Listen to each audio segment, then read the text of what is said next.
Welcome back. It may not be something many parents want to do, but recent studies show talking with kids about sex is working.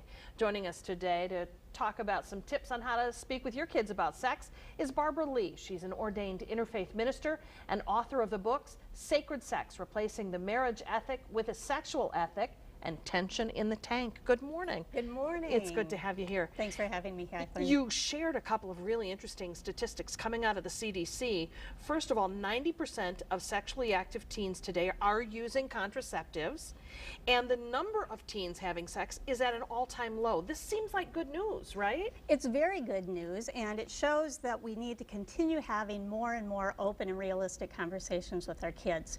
Because the flip side of that is that those statistics bear out where we're teaching abstinence plus education and equipping our kids with tools.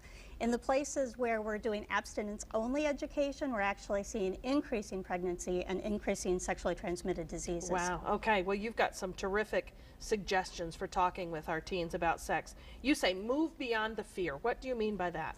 Well, we have such a polarized society. We treat sex either like it's something dangerous and shameful, or we treat it like it's a marketing campaign and a sport.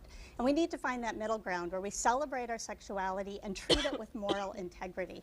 And we need to give our youth the tools to be able to manage their sexuality in the midst of those contradictory messages. You want us to stop telling kids that sex is a sin?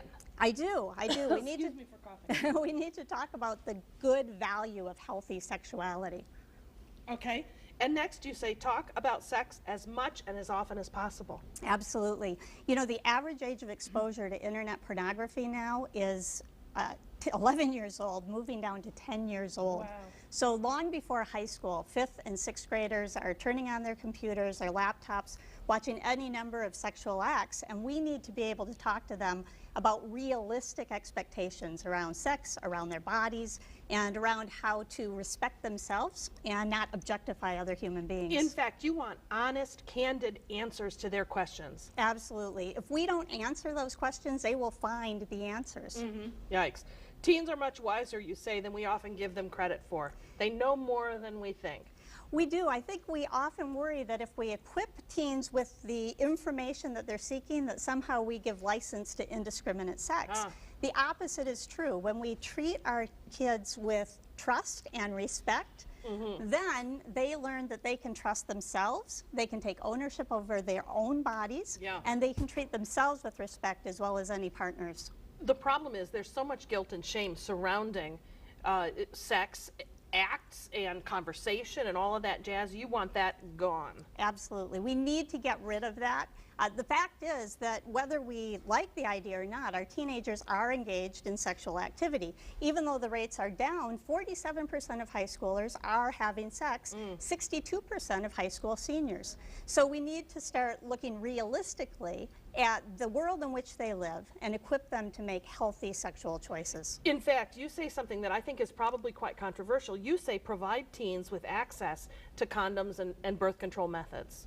Yes, we obviously want our youth to make wise choices about whether they're going to have sex. And the fact is, if they're going to make that choice, then we need to make sure that they're equipping themselves to protect themselves and their partner from sexually transmitted disease and unplanned pregnancy. Just telling youth not to have sex is not working. Yeah, and it's not reality. It's not reality. Yeah.